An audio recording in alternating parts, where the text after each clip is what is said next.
Sige, tutukan mo lang siya ng ganyan. Isusum naman natin yan mamaya. Si Gandawan to. Si Dos pala ito. Si Dos.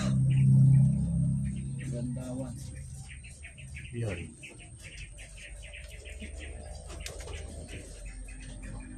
Nagbablog. Sandali, i-stop ko siya ha. Yan.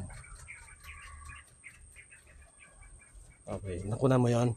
I-video mo lang ha. Sige, tuloy mo lang. Nakaano yung, ano to, ano? Yan. Na ano yung, baliktad kaya ako. Ito ka sa kabila. Sige.